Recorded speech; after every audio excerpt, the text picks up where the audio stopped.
December 3rd, 2023, the buildup of troops along the border, and other provocative acts. These measures will neither contribute to the peaceful relations between the two countries nor the overall peace of the region. A zone of peace can hardly survive in these circumstances.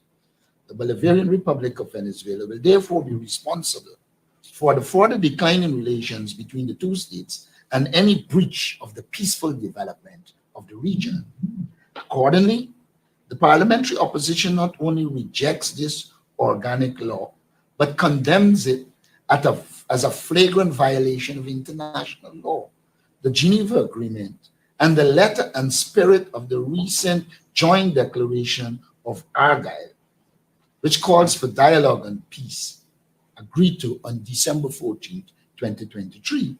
Also, the organic law is a clear violation of the recent decision of the ICJ, which enjoined that pending a final decision in the case, the Bolivarian Republic of Venezuela shall refrain from taking any action which will modify the situation which currently prevails in the territory of dispute. The parliamentary opposition further notes that the government and people of Guyana have not engaged in any aggressive action against the government and people of the Bolivarian Republic of Venezuela, but rather has sought to solve the territorial controversy through peaceful and legal means, including the resort to the International Court of Justice, which is now considering a final decision in this matter. The parliamentary opposition finally urges the Bolivarian Republic of Venezuela to act responsibly and not further inflame the geopolitical fault lines of the region and thereby threaten its further peaceful development. Irfan Ali and the PPP must stop violating human rights and creating the conditions to keep Guyanese in poverty to be able to import foreign labor. The recently concluded hearings on Guyana by the United Nations Committee on Human Rights revealed to the world in the starkest terms the dismal state of governance and democracy in Guyana. The PPP government failed in every regard, be it in transparency, accountability, rule of law, inclusivity and consensus, responsiveness, or efficiency and effectiveness in government. The UN hearings confirmed the extent to which the PPP government is willing to condone and practice corruption, executive lawlessness, discrimination, political manipulation, domination, and control. The PPP's arrogance was on full display for all to see.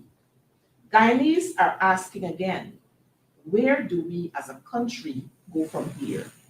No one expects the PPP to change its stripes. As far as it is concerned, it has done nothing wrong. Change can only occur when the PPP is voted out of office. We in the opposition commit to undertake the following as the next government. 1, we will form a task force to implement all the recommendations made by the United Nations Human Rights Committee. 2, as early as now, we will work to ensure the constitutional reform process produces necessary reforms to enhance government and democracy. 3, we will upgrade the Ministry of Parliamentary Affairs and Governance so that it can play a meaningful role in promoting good governance. At present, it has no positive impact despite spending close to $1 billion since 2020. We will launch investigations into Sugate and other major acts of PPP corruption. Jagbio should not be allowed to go without an investigation of the allegations of robbery and corruption leveled against him. The Guyanese people deserve to know. Meanwhile, we will continue to stand guard to protect the rights and entitlements of the people of Guyana. In this regard, we will continue to oppose the importation of foreigners to do the jobs that Guyanese can do. We urge the government to offer teachers, the police, soldiers, and all public servants higher wages and salaries and better working conditions to serve.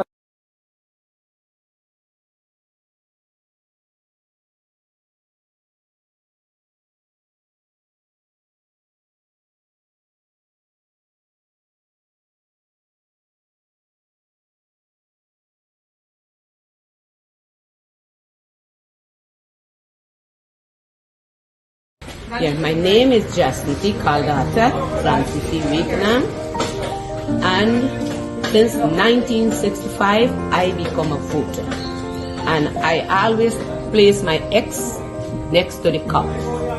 And what they are doing today, I can't take it. So I have no more vote to give to PPP anymore. I'm not going to vote anymore no more. If they have to lose by one vote, they're losing it by data. Oh, Jesus Christ, if cost of living double, I don't know what happened. A pound of sugar is $300 already. Flour, everything gone up. Everything just raising. You gotta get about $40,000 for buy good ration. You gotta get 3 man now. A weekend man, a monthly man, and a fortnight man.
Hi, guys.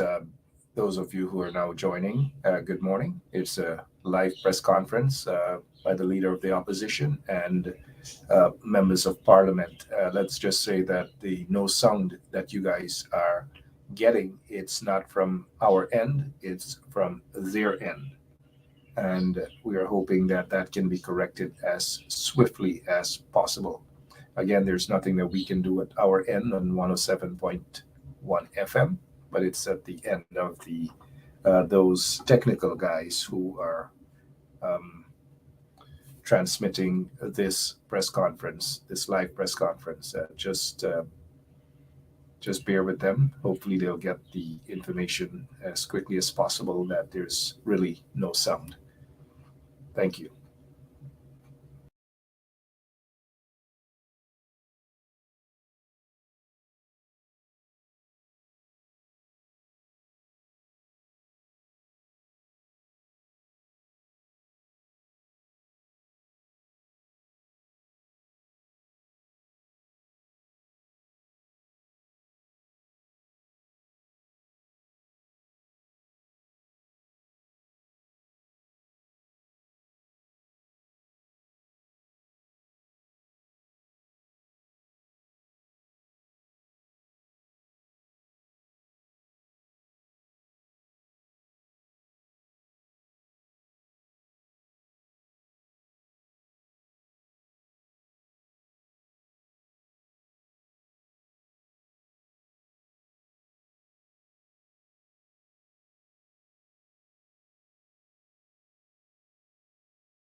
Yeah, my name is Jacinty Caldata Francis Wakenham, and since 1965 I become a voter, and I always place my X next to the cup.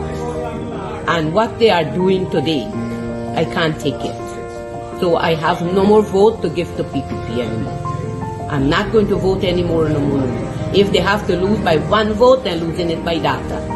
Oh, Jesus Christ, if cost of living double, I don't know what happened. A pound of sugar is $300 already. Flour, everything gone up. Everything just raising. You gotta get about $40,000 for buy good ration. You gotta get 3 man now. A weekend man, a monthly man, and a fortnight man.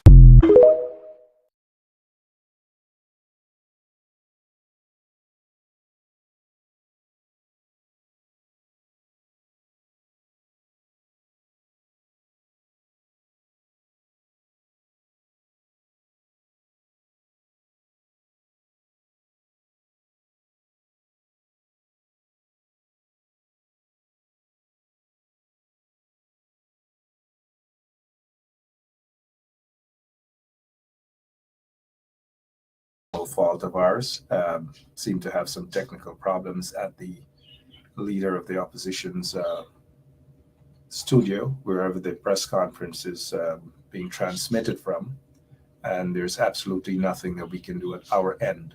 However, I did send a message off to the technical person who's responsible for transmission of this press conference by the leader of the opposition's office. So just bear with them for a moment. And that's all that I can say at this point in time. Thank you, guys. Yeah, my name is Jacinty Caldata Francis Wakenham, and since 1965 I become a voter, and I always place my X next to the cup. And what they are doing today, I can't take it. So I have no more vote to give to PPP anymore.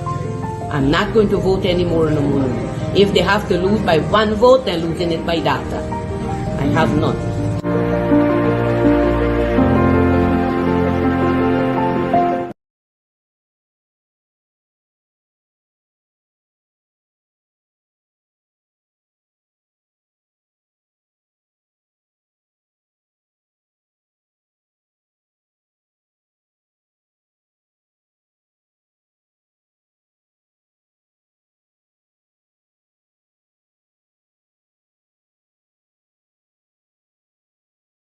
Oh, Jesus Christ, if cost of living double, I don't know what happened. A pound of sugar is $300 already. Flour, everything gone up. Everything just raising. You gotta get about $40,000 for buy good ration. You gotta get 3 man now. A weekend man, a monthly man, and a fortnight man.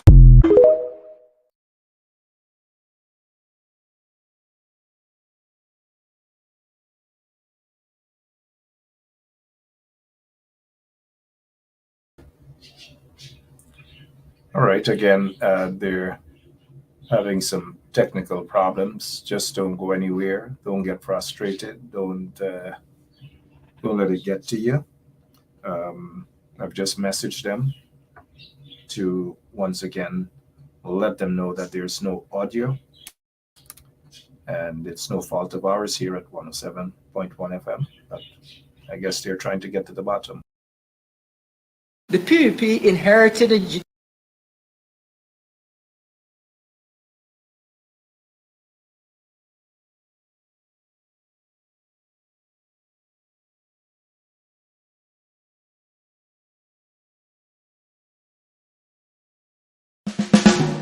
GPL with a plan that was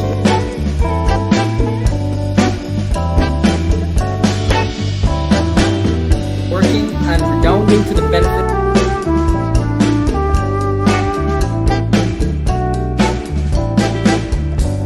of the citizen since black.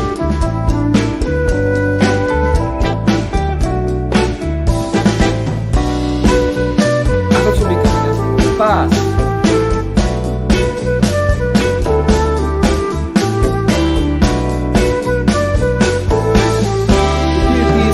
management of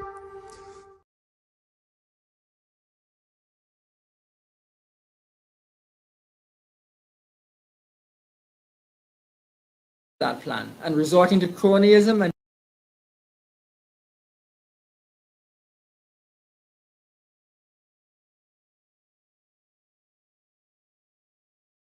nepotism is responsible for the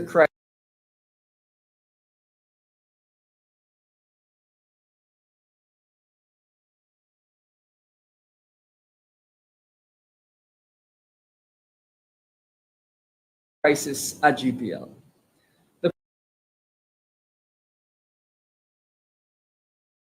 Yeah, my name is Jacinty Caldata Francis Vietnam, and since 1965 I become a voter, and I always place my X next to the cup. And what they are doing today, I can't take it. So I have no more vote to give to PPP anymore. I'm not going to vote anymore no more. If they have to lose by one vote, they're losing it by data. I have.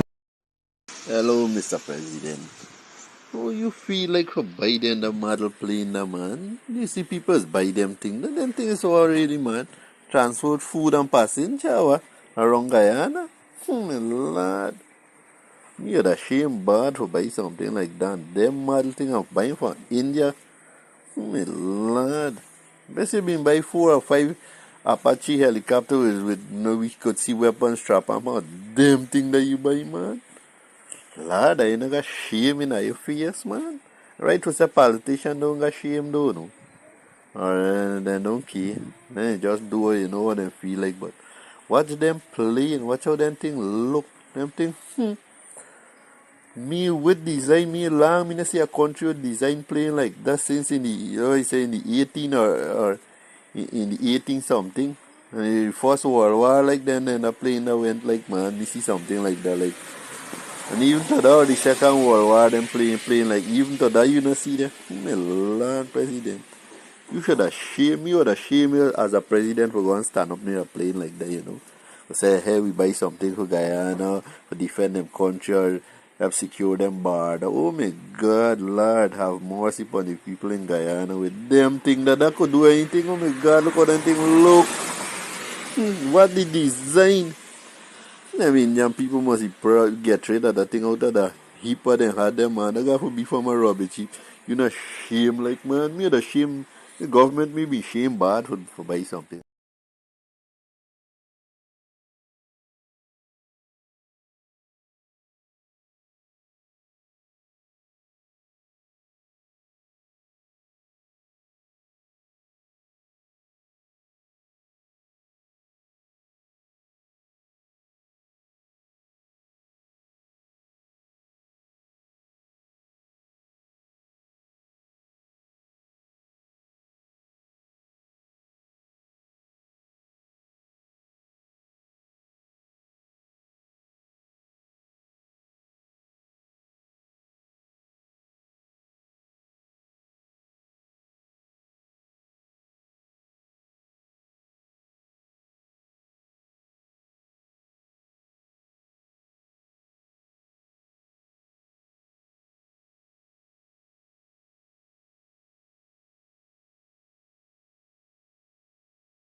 of play with the matter in the courts. And the second question is, where do we go from here? Because obviously things are stalled, the matter is in the courts, people are still hungry. What can we do to expedite the situation? Mr. Alan Harris, let me just say that I don't believe that this is the first statement, but I will allow him to think you've already asked. Sorry. Miss McDonald did raise the school situation. Sorry though. Go ahead. Thank you, Adam. The matter with the GTU and the government of the Ministry of Education and Extension, the government, it is still in the courts. That matter comes up again on April 10th for summation and the decision. So we await the decision of the judge on the issue of the cutting the right to cut teachers' salary and the non-deduction of the dues and relative same to the head teachers.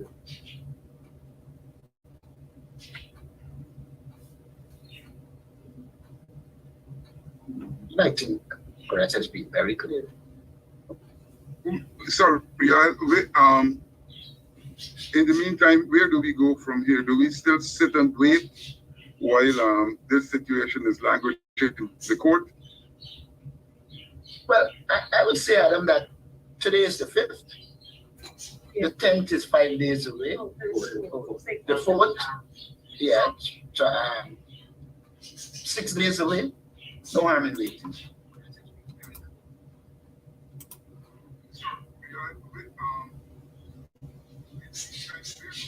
Question on the first statement.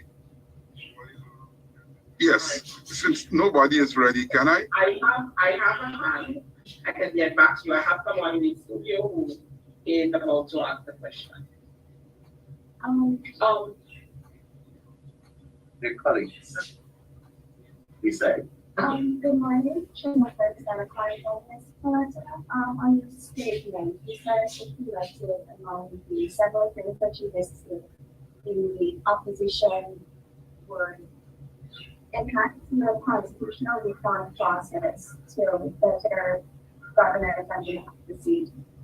However, during the 2015 manifesto, the affidavits did not promise it, but unlike the calculations they have to pursue this promise. And in fact, in 2022, this part of the government, the Constitutional Reform Act was passed. Governments tend to reflect on what governments do during the states in office. Do you not believe that governments will reflect on this, the fact that you did not carry out your promise? If they do, they will see it's not a case that we didn't carry out those promises. Very early when we got into government, we proceeded to set up the Constitutional Reform Board. It is then Prime Minister Moses Nagamutu was the person responsible. It is the ineptitude and vindictive politics of Barry Jacques that caused it not to move forward, because he refused to engage the Prime Minister, who you would well be aware that he had expelled from the People's Progressive Party. But Moses Nagamutu as Prime Minister was competent, he was a lawyer, and therefore the APNU-AFC put him there to carry out the process, and the PPP refused to cooperate. So blame for this has to be placed squarely at the feet of Barry Jacques and the people. And even if the people reflect, that is what they will see. And when they see that, they will recognize that our intention was to move forward. It is the PPP that did not want to move forward. Okay. Jacques seems to feel people who suit his likings can head anything. Okay, Mr. Martin, I'll follow up. I know that you're casting the blame at someone else's feet, but do you not believe that since in government,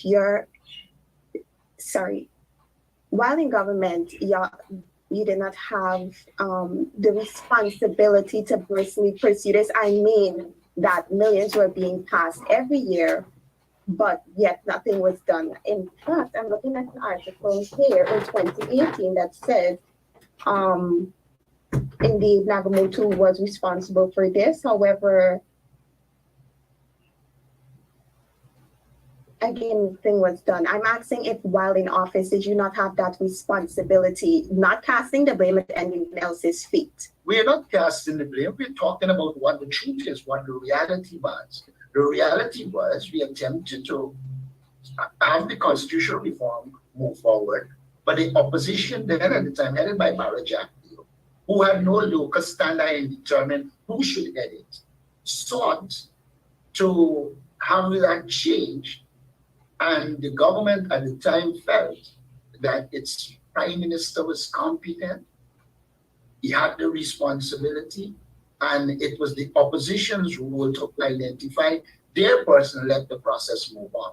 You could not move it ahead without the involvement of the then opposition. That is what the PPP government would do, but we don't operate like that. We believe the opposition has a significant role to play, and we sought to ensure that that role was played, but the People's Progressive Party decided that they will not participate. So it's not a case of casting blame, it's telling the truth. Hi, Samuel Gillis, NCN. I would like to ask about the Venezuela-Guyana border issue that you spoke about, Mr. Norton.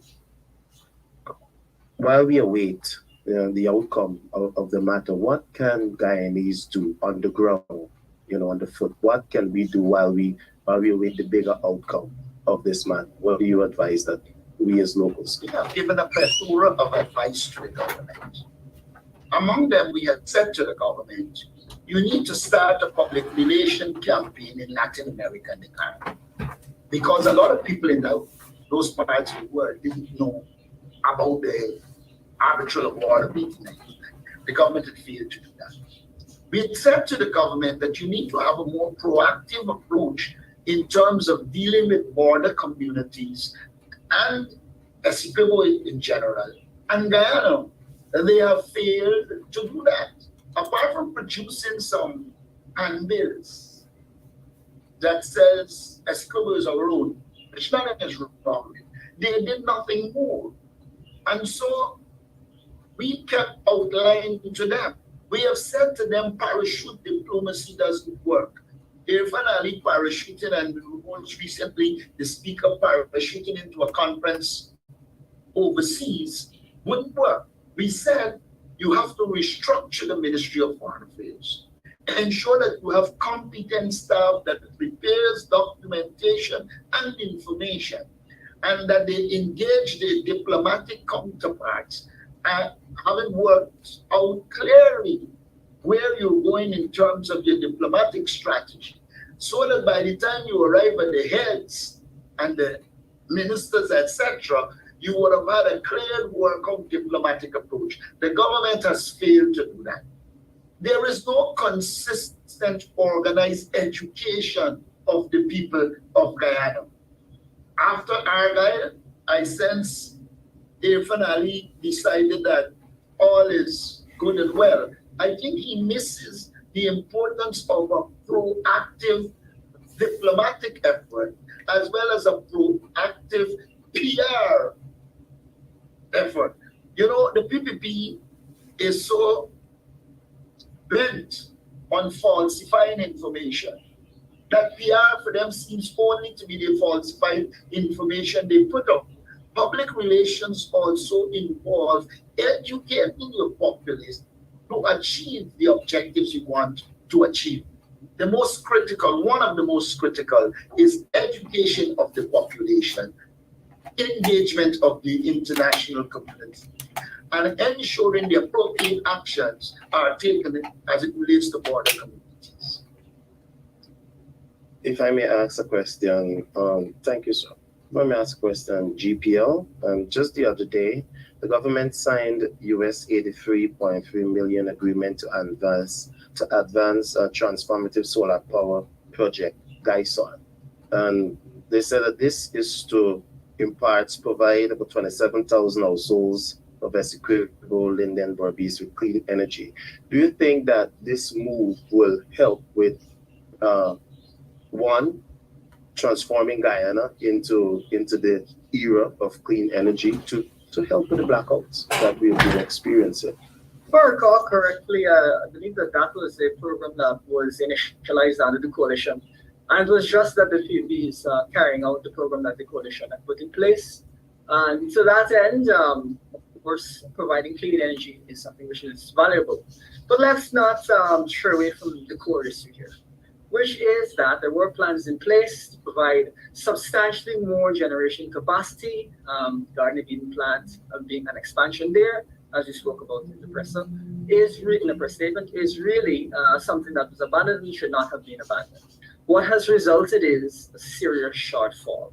And so, yes, continuing coalition projects is great, but really the one that the government canceled, which I think has landed us in this, is the additional power generation for the Garden Eden plant. This, to me, represents a crisis without perhaps an end until the gas energy plant actually is commissioned, and even then I'm sure there will still be blackouts, because the government seems not to understand what's required is to change in attitude in order to stop blackouts.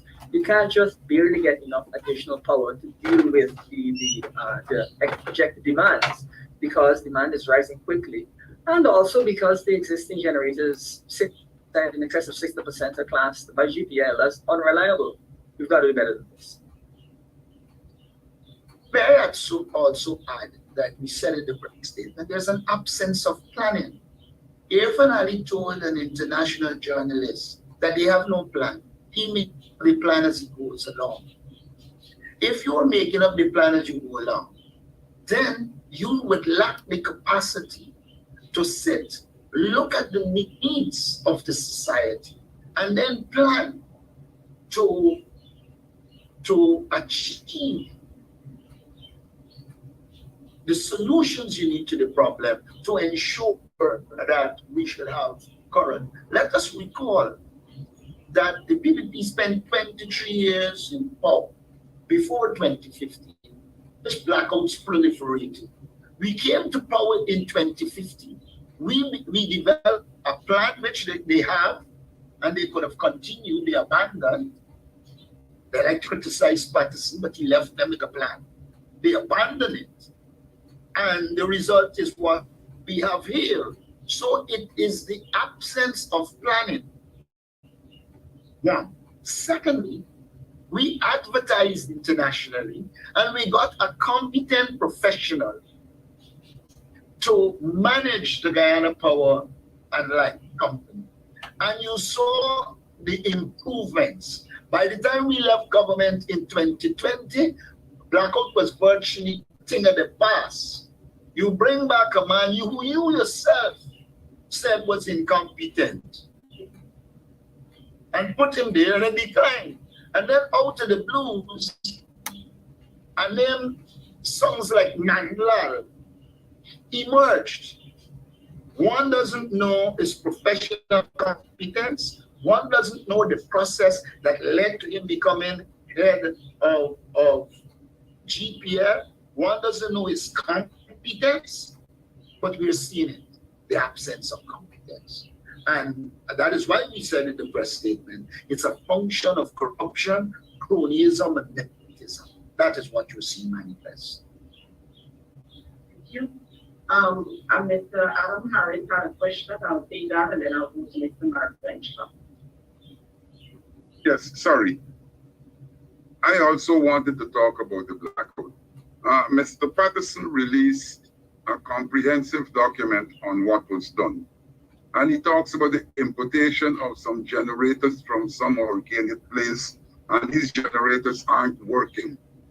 Is there anything that the opposition can do to raise this issue in Parliament, failing which can the opposition hold a series of public meetings to bring this information out to the public, to let them know that it isn't all hunky-dory, especially since the president said that the coalition left a battered GPL structure?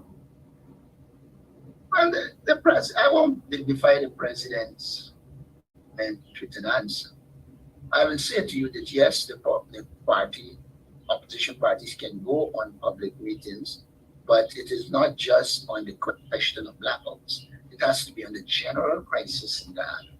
And we are about to hold another cost of living conference, which public meeting, which we will expand to deal with the crisis in electricity. The reality is Ghana is in crisis in virtually every sector, and we need to continue to inform people and broaden the scope of the people that get our message.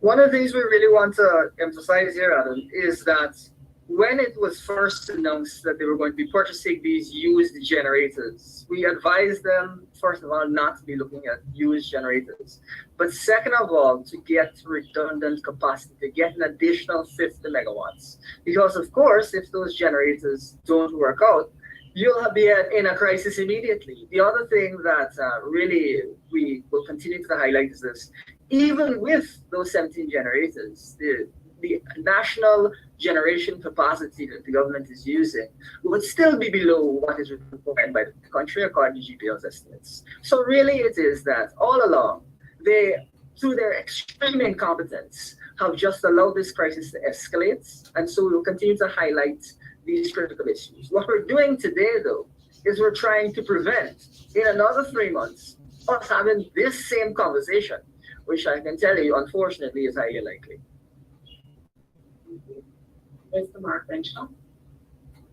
Thank you so much. I have 4 questions. The first question is for the leader, Mr. Norton. Can we get your take on the recent announcement that Jack Day wants to have a commission of inquiry into those questionable murders from 2000, I believe, to 2006? My next question is to the Shadow Minister of Education, Ms. McDonald. Can you give us an update on the situation with the teachers' negotiation? We know that there was an energy amongst the majority of the teachers to hold the government accountable and to have the teachers be paid a respectable salary. My third question is to the Shadow Minister of Local Government, Mr. Ganesh Mahipal, as it pertains to Qatari hotel deal, that questionable Qatari hotel deal, if there's any update on that. And my final question is to Shadow Minister of Sports. Of course, I've noticed, that congratulatory messages from the party to our young athletes. Outside of that, I'd like to know what's happening with the smoke in areas such as Maka Arcadia and Providence and scores of other areas. And the final question, which is a double question for the Shadow Minister of Sports, is there seem to be talks about buildings, the government sending in contractors to bulldoze more people's place at Maka Arcadia to put up buildings and give their friends and cronies contracts in that area and remove residents of Maka Arcadia again. Thank you so much.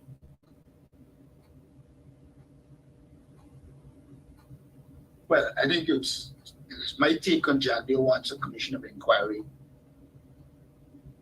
I wouldn't take anything that Jack Day says serious.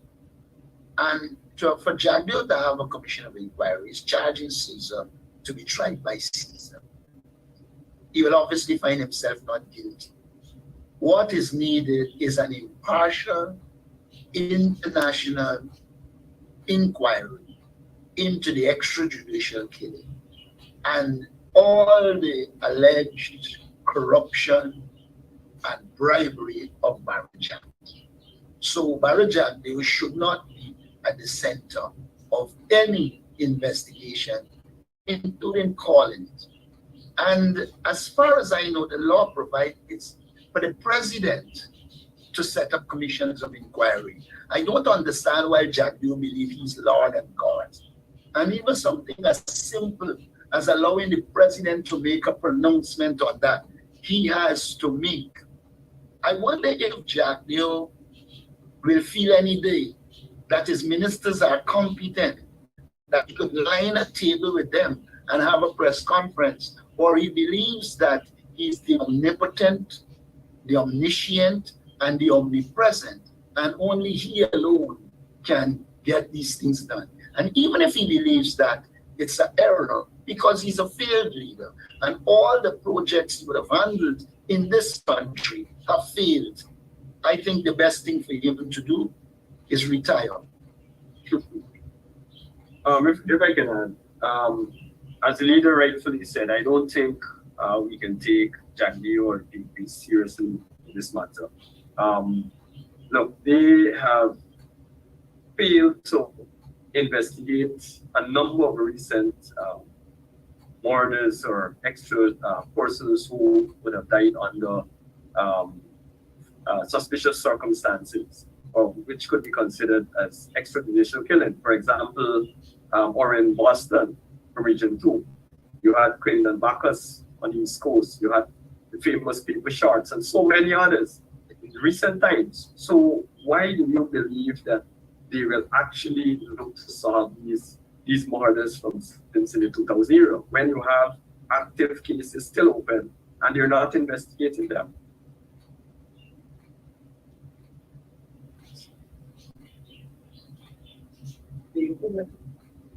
Teachers,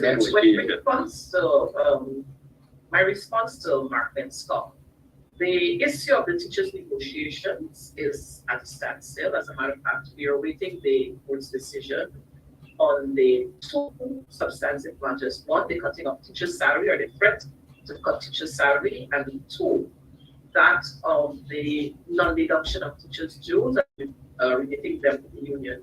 Those matters are up for the 10th of April, which starts at 9 o'clock in front of Judge Kisu. As to date, our teachers are continually being mobilized. We're having several meetings during the Easter break. So our teachers are just taking the actions or the decisions of the board, and then we will take it from there. Thank you very much for your question, Mark. That I was briefed by the mayor of the city of Georgetown, His Worship Alfred Mentor, and he indicated to me that he had a council meeting with his councillors, and they have decided to write the president on the matter concerning the RA hotel deal. And I know that that letter should have been dispatched. I'm slated to meet with Mr. Mentor later on today for a further update. I'm also aware that the city had documents to show ownership of the land, and I'm also aware that the council issued a cease order, which was supposed to be executed by the executive of the council or the staff members of the council. I must say to you, though, that the continuous interference of government, central government, on local authorities is something that we are really fighting against. And to that end, we have a bill in the National Assembly as we await the calling of the National Assembly, so that we can debate the bill where the councils must be that authority that recommends actions, should it need to the local government commission for action. So instances like what we have been seeing happening at Georgetown and other NDCs across the country, where some of these officers are refusing in some cases and sometimes operating as though they're their own bosses, must come to a stop. If the council gives a decision, it ought to be executed, because they are elected officials and they function after being elected and installed in their respective offices to function for the benefit of the people. So when I meet the mayor later today, I will provide you with a better update if it needs to be. Thank you. Thank you for the question, Mark. Well, I see more as a comment. Smoke along the East Bank. There have been fires along the East Bank for some time now in the backlands, and that was the report of farmers. I know there was, when the fire started in Friendship, the fire service was unable to access the areas that were burning, which is Pegas land to the back. Up to last evening, after 10 we were in the Lamaha, observing the fires that are going in the savannas, and based on the updates of the farmers, they're saying that the fire service can't reach that area unless they're using boats and all of that to get to access the area where the fires are ongoing.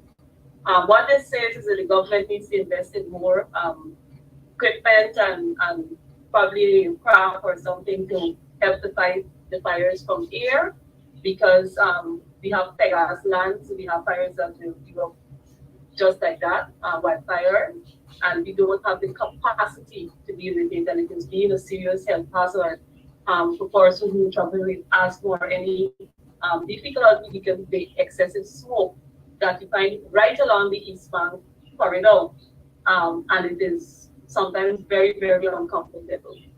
As it relates to buildings along the 4-lane highway, I know the nation is paying attention. I want to encourage people to pay attention to what government will have done to the KMU residents of breaking down their homes with the claim that the highway was passing right there. The highway is nowhere near to where the KMU area is, and currently there are structures going up very close or even closer to the 4-lane highway as against where the KMU residents were living.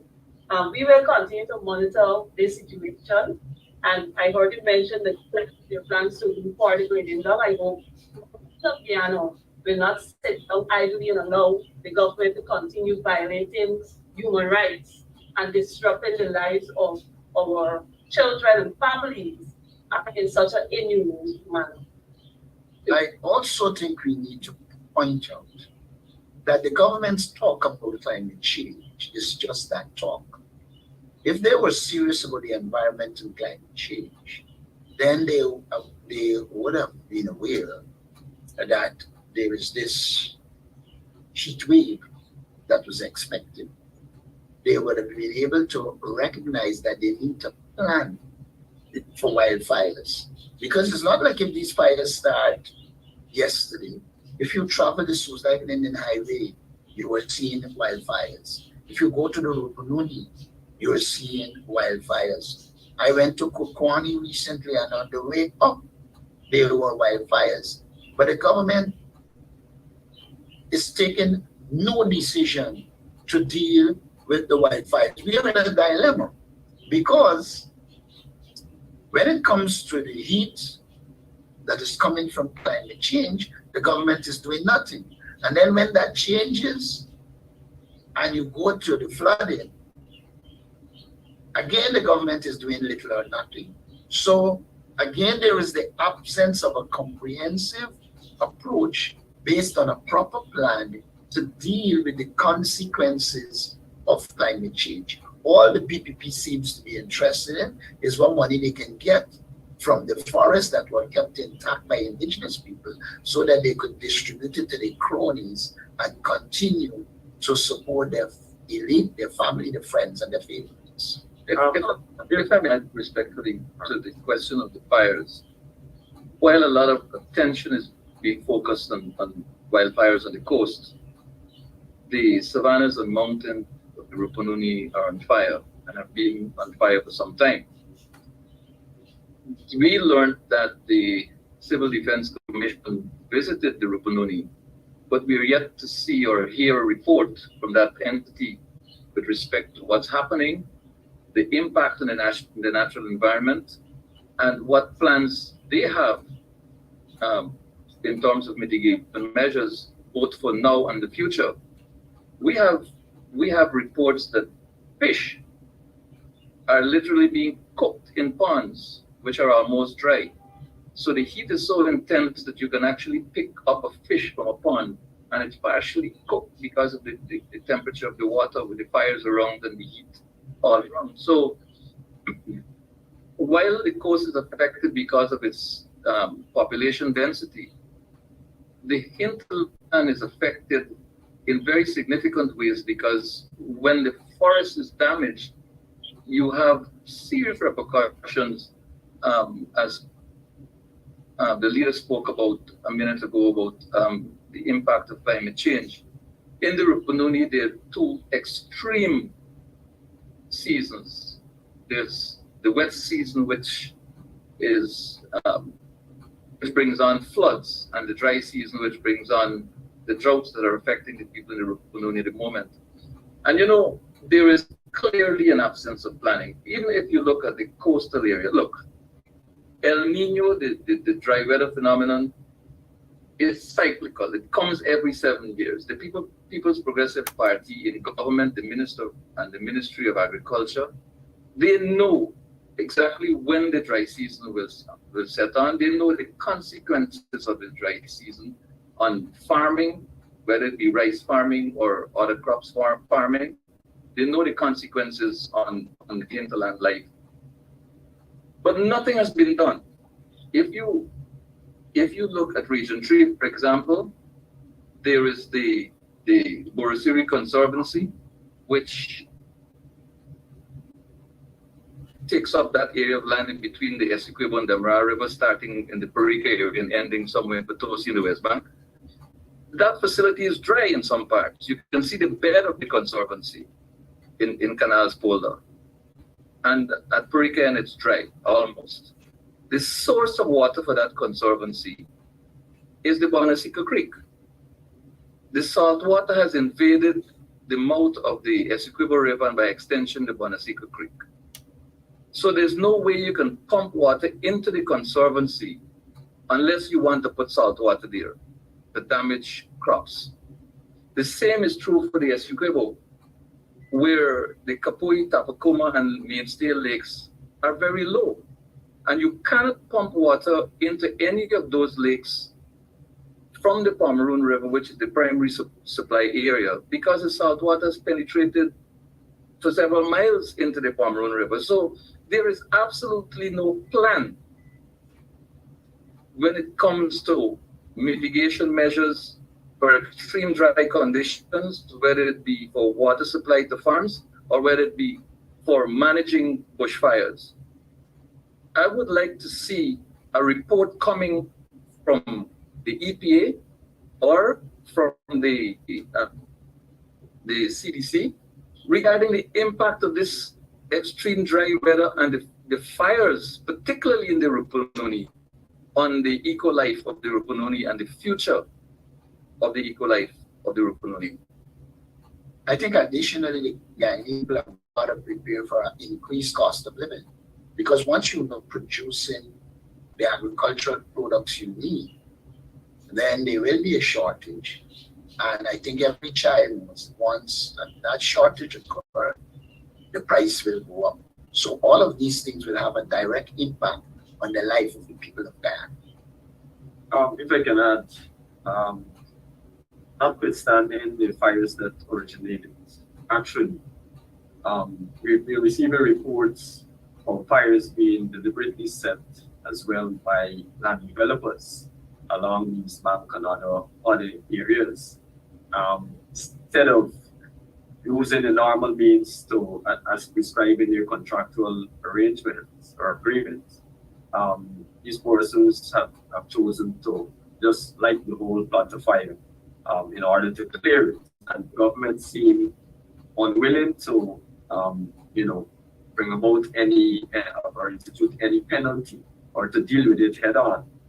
You would suspect that these probably are with friends and families of the government. So that is how the PPP deals with that.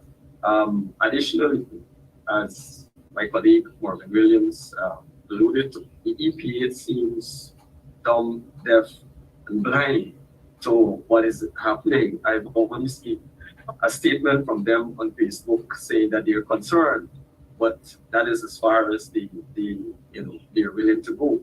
So no, under the UN, during that fitness interview, the UN personnel were questioning the competence of the entity and how they operate. Thank you. Any other questions on the press statement? Right. At this time, I'm open for a great question outside of the first statement. Please. Mr. Norton, there have been widespread reports that heavyweights, no problem. Mr. Norton, there have been widespread reports that heavyweights within your party are heavyweights within your party are hell-bent on removing you from your position for various reasons, such as your alleged role in the overall supposed weakening of the party. Have you noted any of these concerns, and are you prepared to support your colleague if the person is chosen over you at the upcoming Congress? At the upcoming Congress, the people in the party will determine who will be the leader, and that will solve all issues. But if someone is chosen over you, will you support them? All I would say to you, you should leave it to the party membership to determine. I do not want to forecast anything at this stage.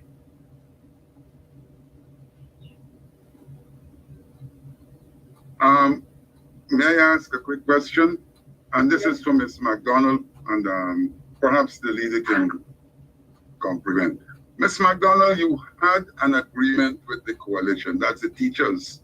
You had an agreement with the coalition, and that agreement is not being honored by the present government.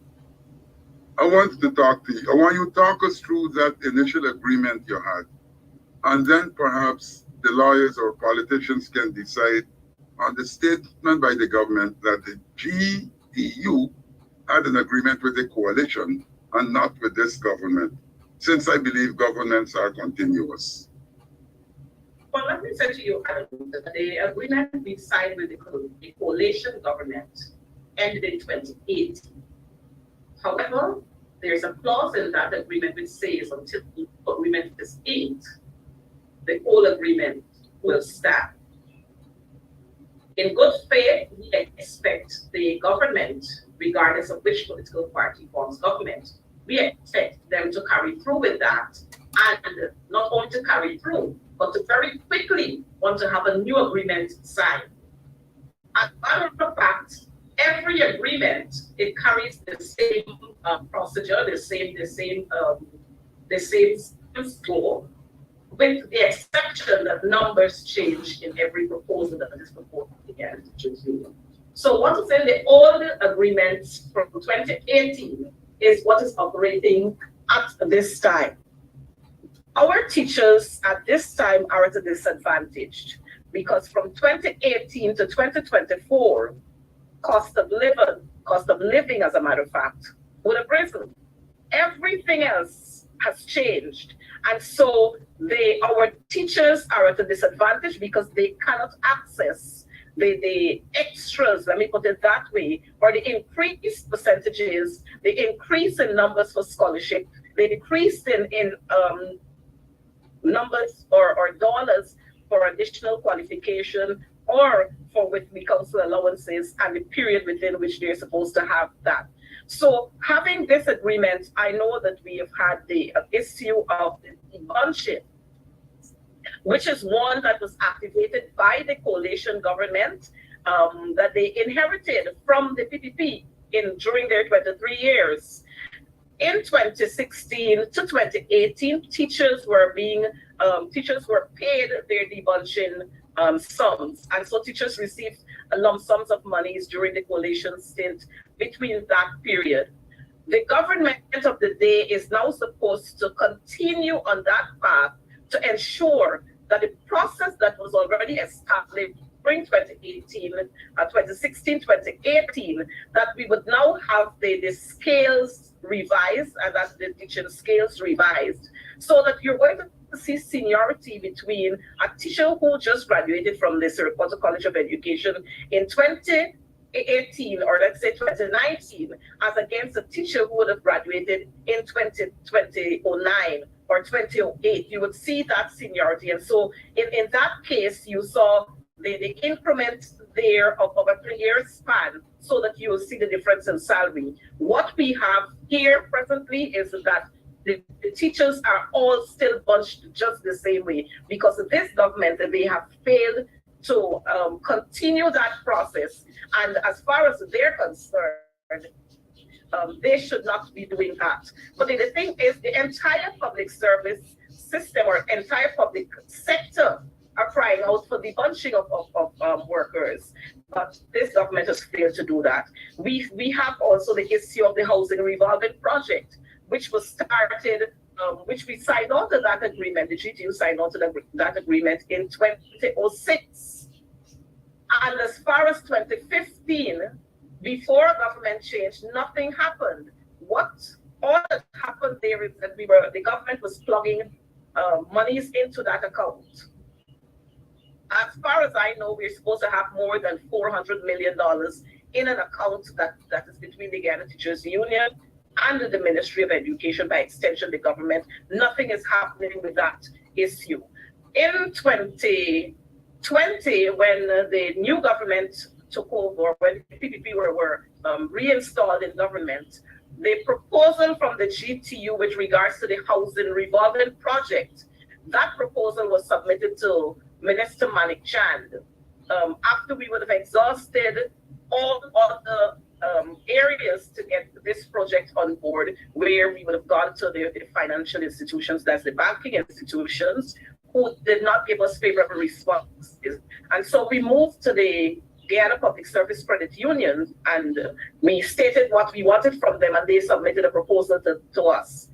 On submitting that proposal to the Minister of Education when she assumed office, in addition to our new proposal, the first hiccup we were met with is that when the minister saw the document and she recognized that this document was coming from the Guyana Public Service Union and it was signed by Trevor Ben, who was the then chairman, her remarks were, her government will not plug any monies into any activity that is going to be spearheaded by Trevor Ben. And so that died a natural death. And so that is what the Guyana Teachers Union is faced with. The fact that one government doesn't see it necessary, or the PDP, let me say that, doesn't see it necessary to continue on the path of implementing a good life for teachers because it was started by the coalition government, and it's very sad. One thing that we would definitely want to highlight on the issue of teacher pay and public service pay is that you really saw last year the PPP spend as much as it spent from 2010 to 2014 combined in 1 year. And then this year's budget, you're looking at a budget that is as large as all the budgets that the coalition produced. And so really, when we talk about agreements that existed, salary increases that existed under the coalition, and benefits that were provided, we can't really compare those on a year-by-year basis. We have to look at entire 5-year and 4-year periods.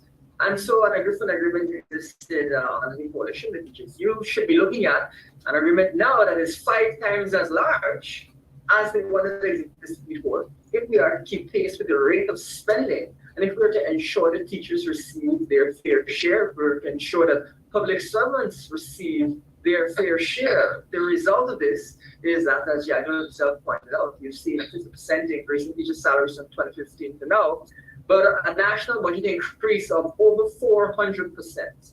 Now, that to me is, first of all, disturbing because it shows that teachers are being, to use a common term, shortchanged.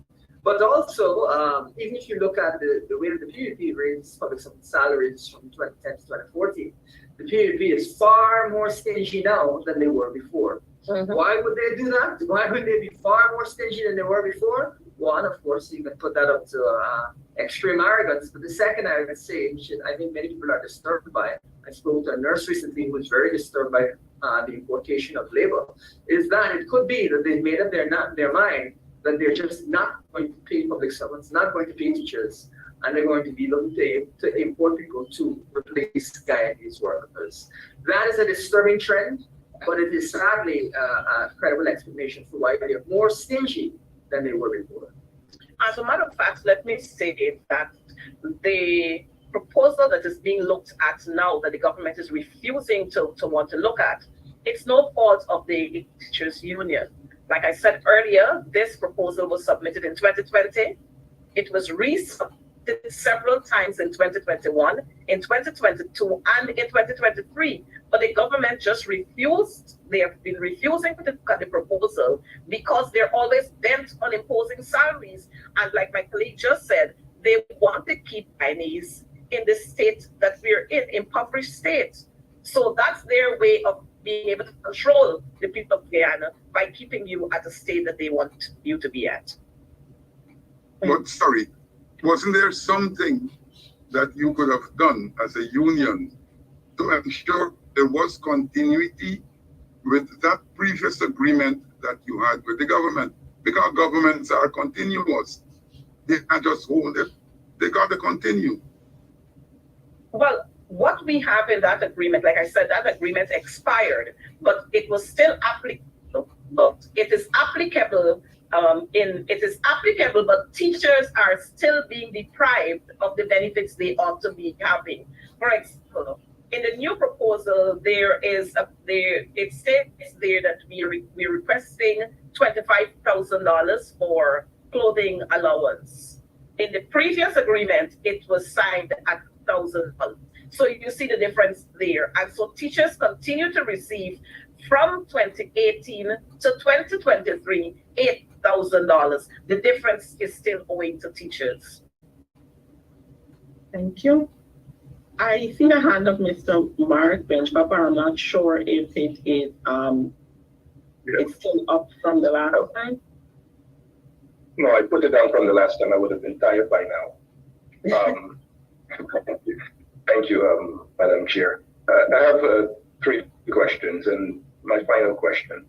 The first is to Mr. LOO, as it pertains to the $214 million audit that's still unaccounted for, and the Sioux allegations of massive corruption by Barrett Jackfield.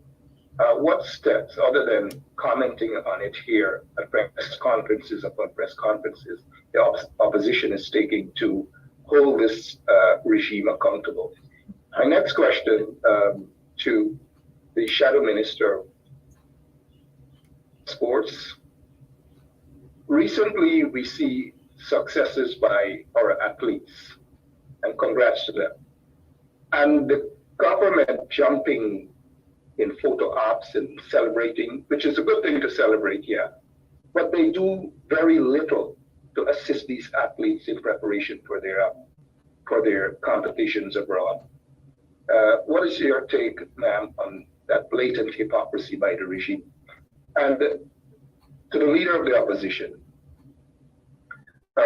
what are some of the preparations for Congress being held? I know you've said that it's going to be held by August 31st. Any preparation? And I don't mean to intrude on party matters.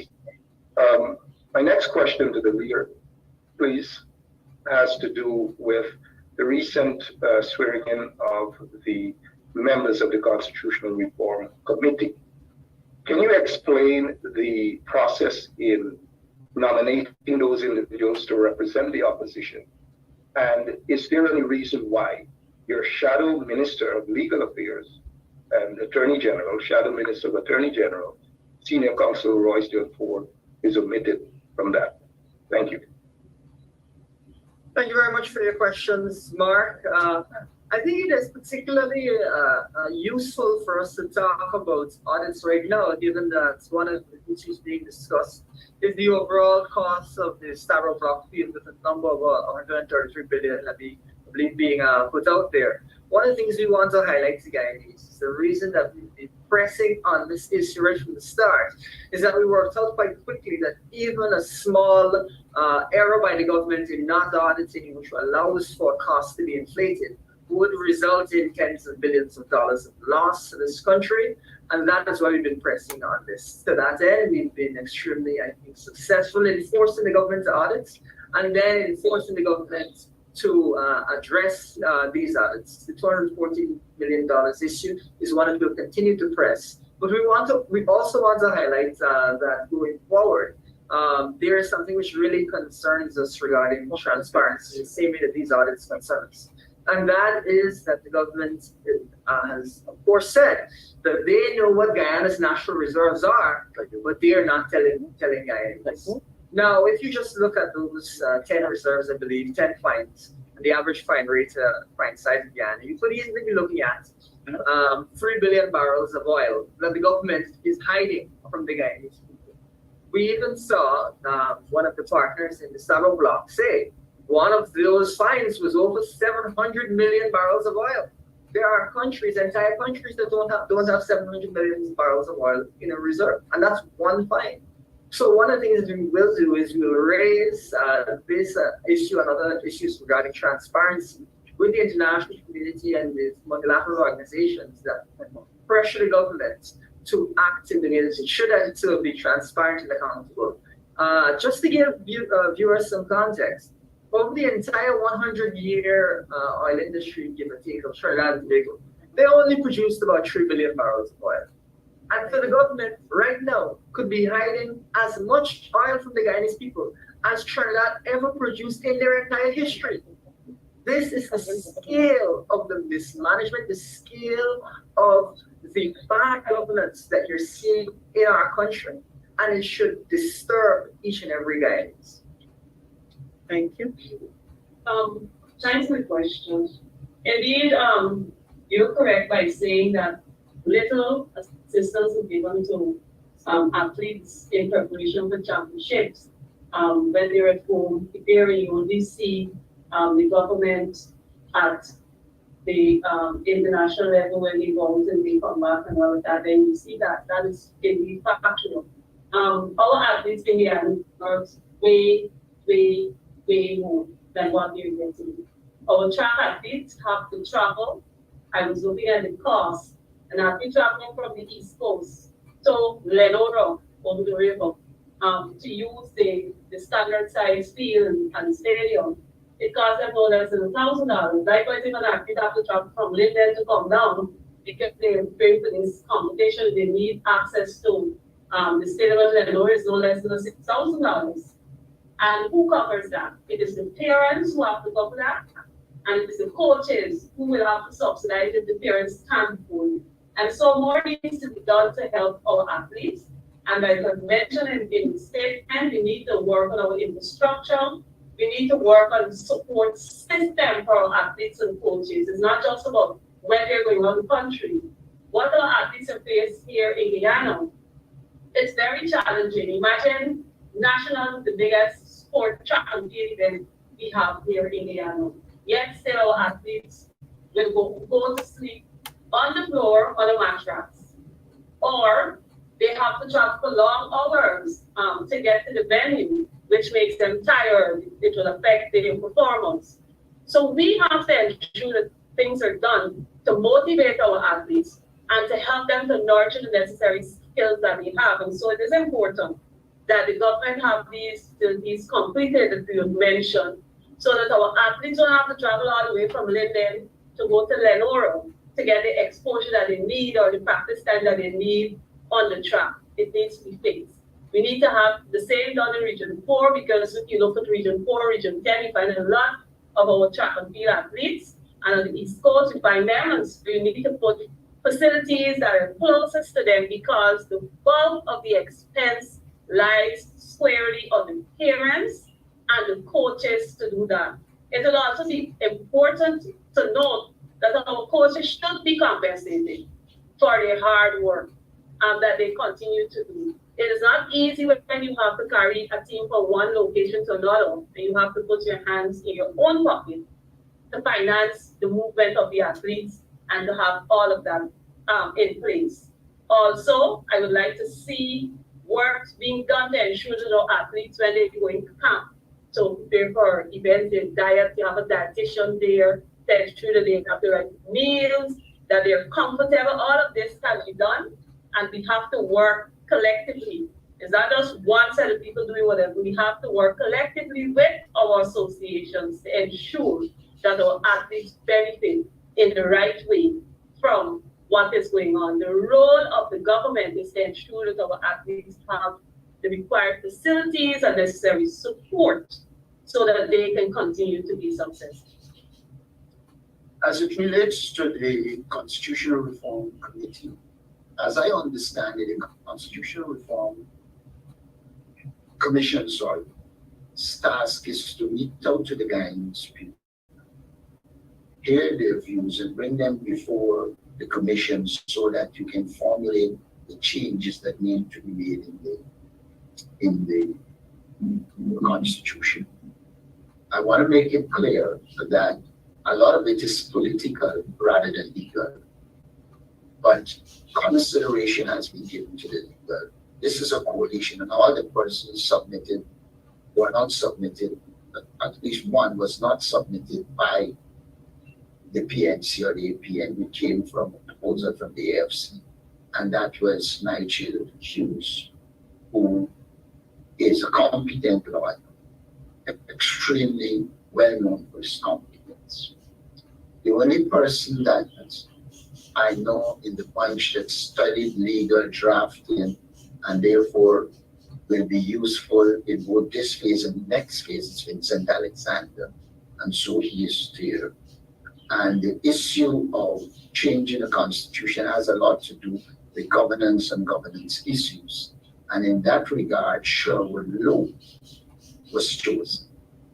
Then, when you look at LOO and Alexander, they were also chosen for their institutional knowledge, having participated in the previous constitutional reform body.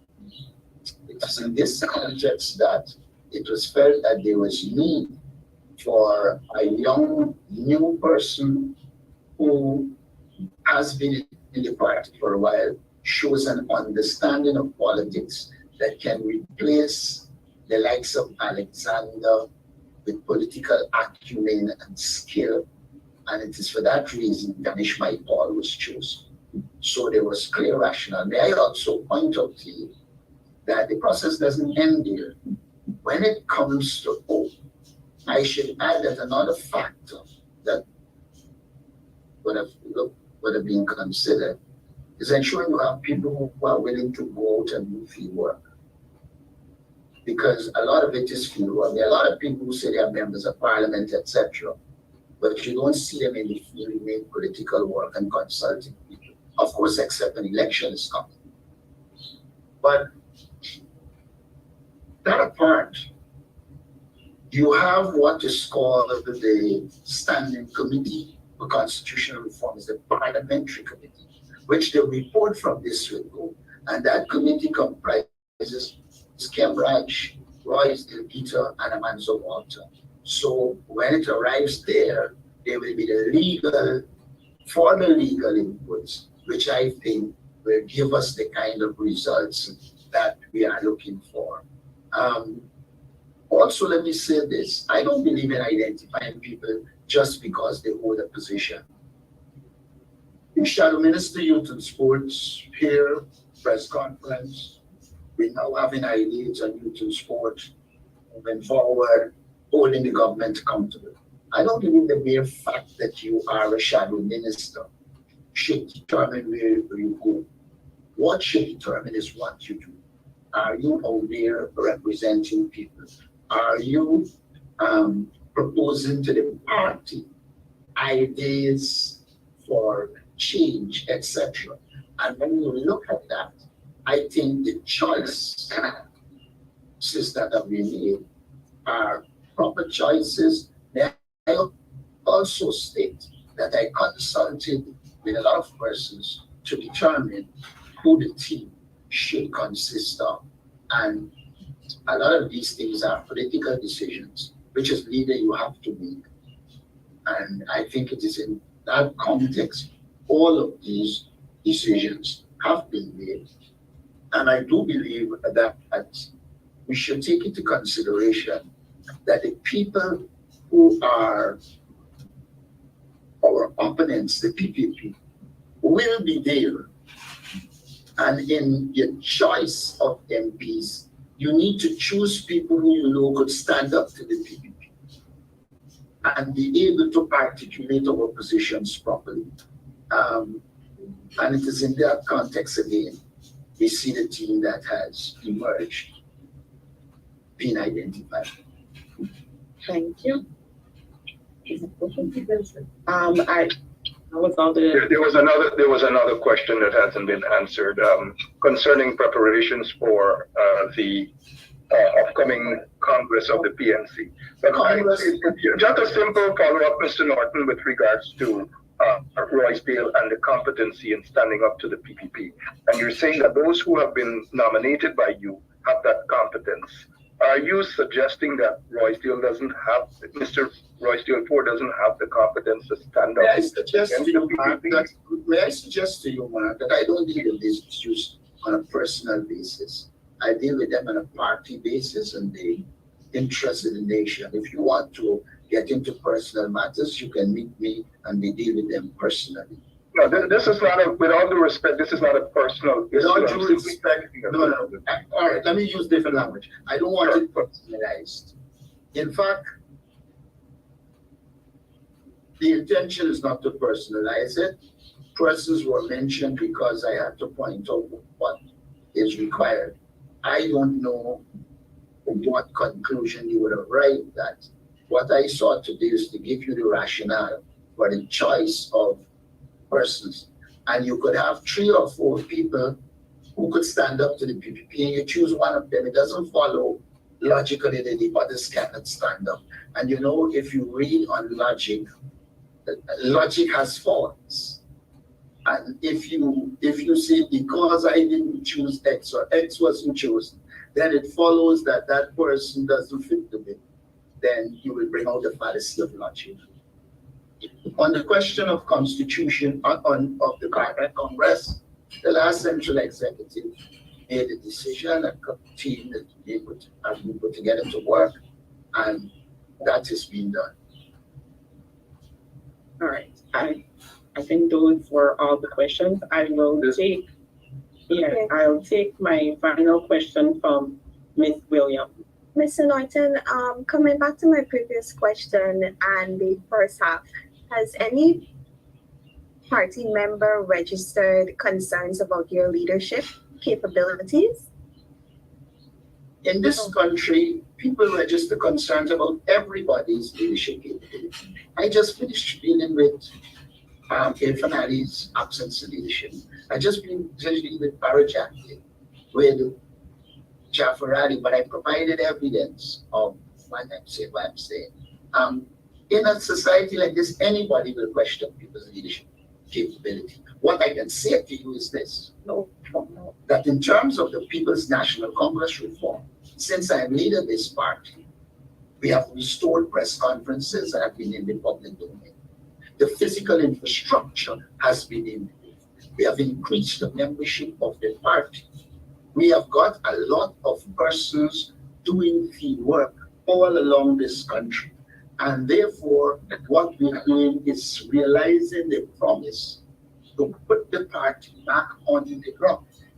And so I don't know what you're talking about. What I can say to you is that the performance of this executive cannot be questioned based on the work that has been done in this party. I want to say this to you. When I became leader of the opposition, I sat with members of parliament and we work out what each member of parliament should be doing. There's a document that tells you that. And therefore there is a yardstick by which you can judge MPs. We sat and we work out the message to be sent. You didn't have that before. And the message is there. Some people would carry it, some wouldn't. It's the nature of politics. So I'm saying to you, anybody could say they question your leadership, but the fact of the matter is this party has improved under our leadership. When I became leader of the PNC, there was no functioning sub-district on the East Bank. There is now a functioning sub-district. When I became leader of the PNC, we were not having groundwork done on the quarantine. We have groundwork being done, including in Indo-Guyanese villages, something which was not happening before. So I'm saying to you, The evidence on the ground suggests that we are succeeding. I wish to remind people that when we were going to begin the rally, starting with the first one on the 2nd of August 2022, when I became leader of the opposition, there were those who said we couldn't succeed. We can't pull it off. People wouldn't come. It came off and it was successful, and we continued to hold rallies. We held education and training program for the leadership of this party, not heard in more than 10 years. That is significant. May I state this? When I became a leader, the international community was not engaging the People's National Congress reform at any level whatsoever. We developed a structured program to engage in the international community, and we have been engaging the international community with results. Mind you, the focus on individual might be something that people want, but may I say this as well? Everyone in this party is free to run for leadership of the party. Any position in the party. When the documents come out, the groups will nominate and we will see who the party membership is dealing with. I want to make it very clear. We have been organizing successful fundraisers rather than some of the things that people did before to raise funds. So I'm saying to you, I'm satisfied that the party is getting good leadership. I'm satisfied that in all our regions, we are being active and doing the political work. In Region 9, historically, we tend to do some political work and then we go dormant. From the time I have been leader of this party, we have had people active in Region 9 to the extent that when we paid our last visit, the PPP was running helter-skelter. So, you know, some of them set bridge on fire to stop us, but we will continue.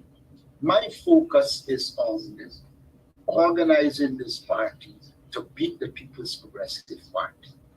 People have a right to run, they will run, and the membership will make the decision as to who will be the leader of the party. May I also state this to you? When the last elections were held, a question was raised just like you raised. What happens if X person won? Many people committed to work with whoever was elected. I have been elected. And there are those, and I said publicly again, I have no apologies for saying it, where one particular person in the leadership of the party, former General Secretary Abdul, has deliberately led many young members of parliament astray, and they are creating conditions of disunity. We will go to the Congress, the people will elect the leadership, and we will move on. The PPP is on the ropes. The PPP is weaker, regardless of what Jack Neal said. The PPP is losing support. The political party that is gaining support, the political movement that is gaining support is the APN AFC. Thank you. I missed the hand of Ms. Susan, who has been up for a while, so I will take her final question and I'll close here. Ms. Nicole. Good afternoon, everyone. Suan Wickham from the Guyana Standard. So a few weeks ago, the Vice President made some comments relating to your party's reluctance to share your stance on key oil and gas policy issues. And in addition to that, he called out the refusal to reveal your oil and gas committee. And I remember you saying that your party is a bit hesitant to reveal the names of these people because you're concerned about the government possibly doing stuff to interfere with that. So in the interest of being fair, as media, we would like your response to that, because he did know that this reluctance is possibly your party hoping to block the nation on your stance on oil and gas policy issues. So what do you have to say about that? I would say to you, we have an oil and gas committee. I would say to you, one of the most vindictive persons that have walked the earth of this world is Barry Jackdale. And as Barry Jackdale probed to get us to say who our oil and gas committee is, we wouldn't, because we know how vindictive he is. The People's Progressive Party is a vindictive political party. I want to remind people, a certain man joined Article 13. He was not APNU, AFC. He was independent, and he began to criticize the People's Progressive Party. And they went after his business to the point where he is now silenced. Now, it is not true to say we have not put out key information on oil and gas. We have addressed virtually every oil and gas issue that was raised with us, from ring fencing to the audit. We have said what we had to say on the parent company guarantee. We spoke on flaring. We spoke on environmental impact assessment. You name it. What Barry Jackdo is hoping to do, let me tell you what they do. As they lack ideas, we talk about a rent-to-own program, and the minute we say that, they then, with a different name, suggest that they will put people in houses and they will pay for it over a period. They changed it. Virtually every recommendation you make, let me remind people, we said we were going to, because of the high amount of persons suffering from high blood pressure and diabetes, we were going to cover costs, etc. The government then comes out and say, oh, we will deal with cervical cancer. We expect the next step is to say they will deal with those two. They do not have original ideas. May I say this to you? When we visited the Rupununi and we did the work, successful work, you know what is the next step the PPP took? Went to some of our activists to bribe them to leave us. Who would trust a PPP like that? Who will trust Barry Jackdale? Whatever, if Barry Jackdale asks a question, it is our task to analyze it to see what is it he wants. And many asking all kind of people to ask about it. We know what he is up to. He is trying to target the people who are advising us on oil and gas because you're having superior performance. Let us remind you, I think you know that LOO is part of the oil and gas committee. The minute we started to put out there the ideas, they put a chap, I think his name is Joel Bagwandin, to challenge him. He was destroying the debating process. And they are even engaging people who they are assuming to be in the oil and gas committee. We have an oil and gas committee that functions, that looks at all the issues. We are comfortable with them working in the way they are working. We have an economic community. Why isn't he asking who are the names of the economic community? Of course, I wouldn't tell him, because knowing his lack of knowledge of economics, he might again attempt to, the PPP might again attempt to bribe them. So just say to Barry Jackdale, mind your own business. Put together your proposals and put them out.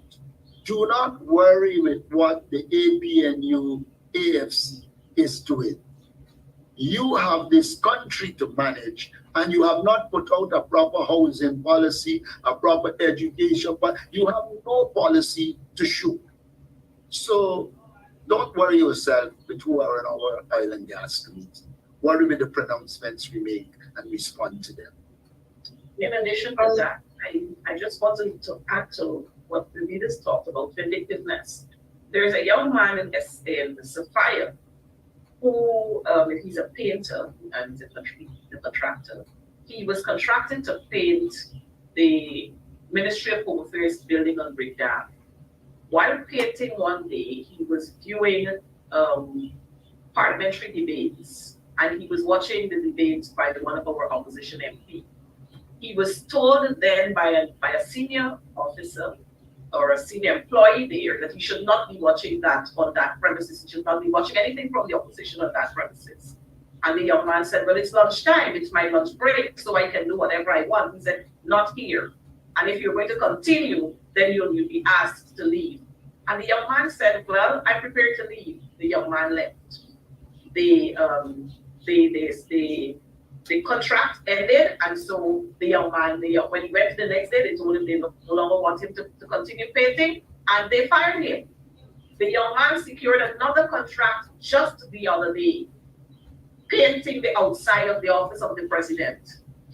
When somebody turned up there and they saw him, they said, this is the young man that was watching the debate at Ministry of Home Affairs. And you know what happened? He was asked immediately to pack up all of his things and leave the premises. So Barajambio's, our business is not Barajambio's business. Barajambio must concentrate on his business.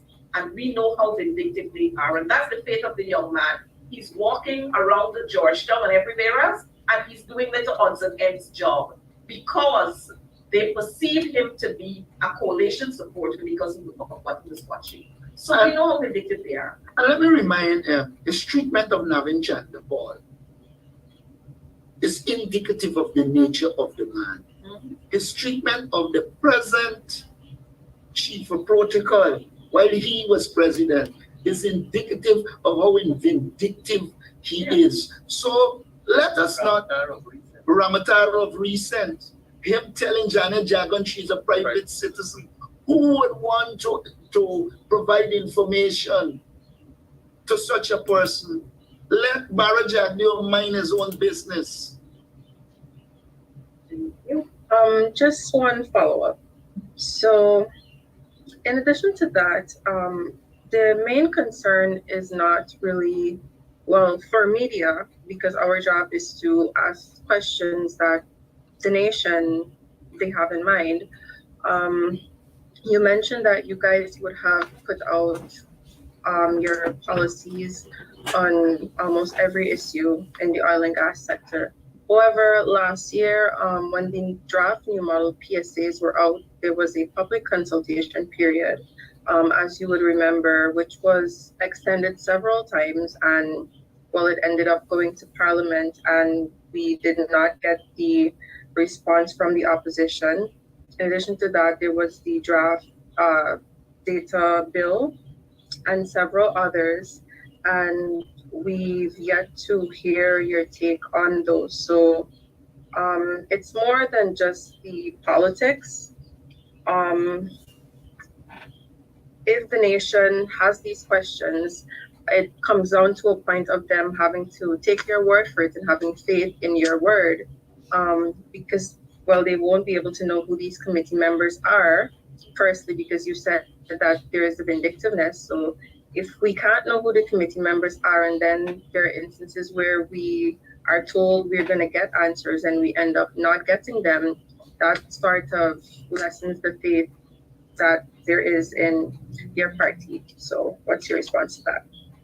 Let me say that as it relates to the data issue, we debated it in Parliament and provided our position. May I also tell you on that one?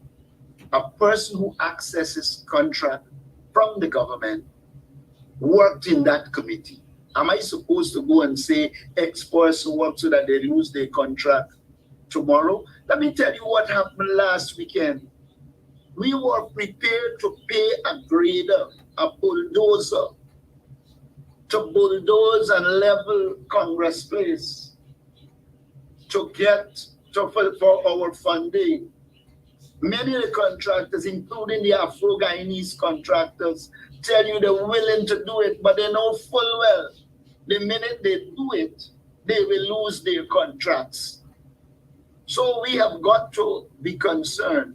And on all the issues, we have either put out our position in Parliament or in press statements. There are many that are out there. And so I would say to you, you will have our positions.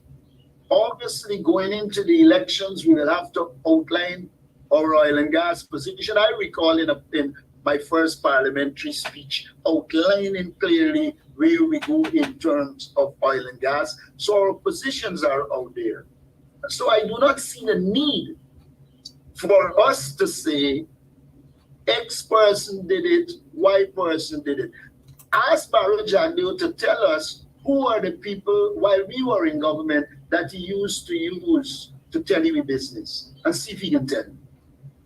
One of the things that I think is really critical here is it is important that we ensure that misinformation or a lack of really clarity on issues does not persist. We put out in press statements, as the leader has indicated, various remarks regarding the new model PSA.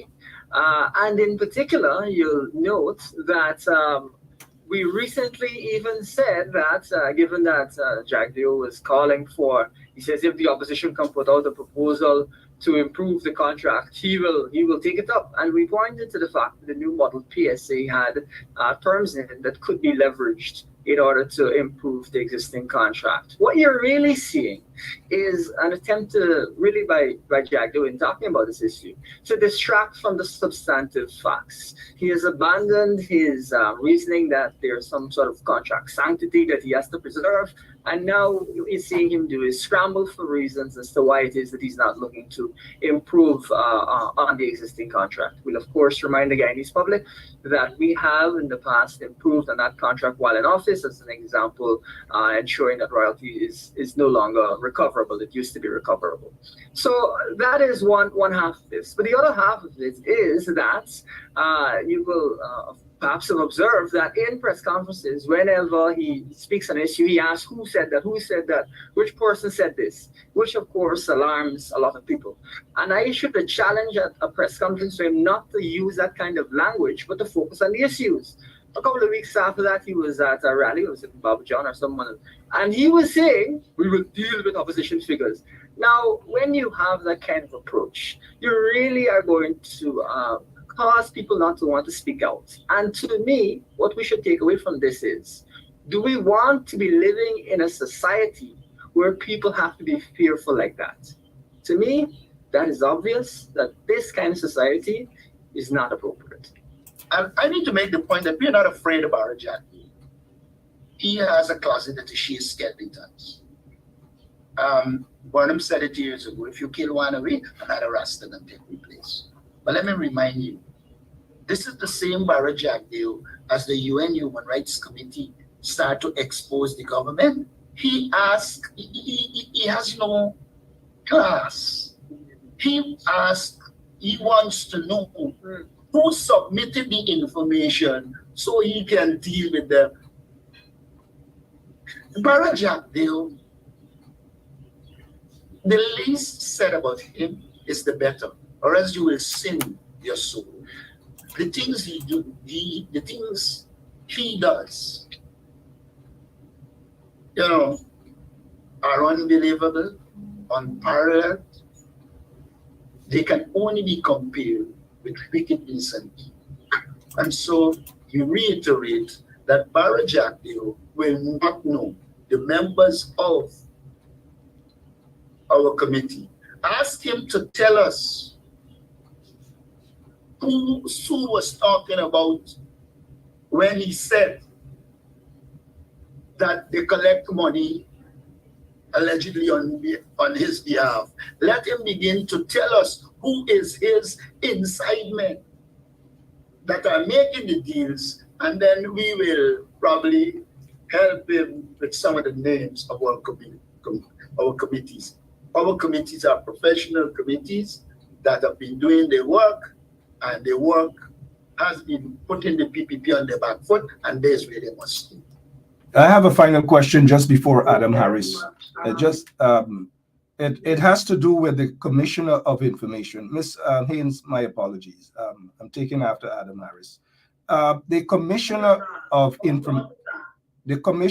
Information is begging the United Nations and saying that they have never contacted him for anything. This is a man who sits there for years and does not share any information to the public as it pertains to important matters. What is your take on that, Mr. Norton? It's another person who I try not to remember. We have written, and people have written inconsistent about information. And I don't know that his constitutional role gives him the right or the authority to write the UN. His thing is to provide information to the people of Guyana on issues related to Guyana. So his ineptitude is a logical sequel of the directions he gets from the PPP. Thank you so much. At this time, I want to thank all of the media houses who joined us today. And we want to say you have a wonderful afternoon and see you next.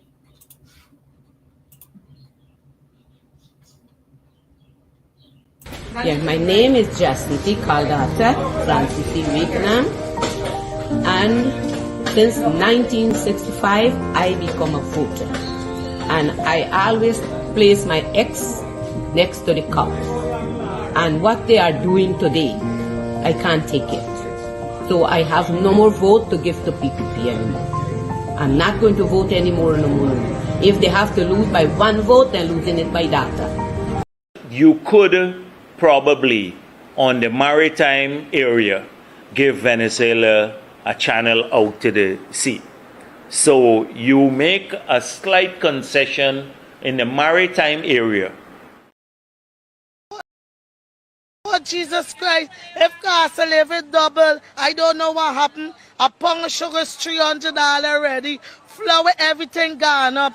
Everything just raising. You gotta get about $40,000 for buy good ration. You gotta get 3 man now. A weekend man, a monthly man, and a fortnight man.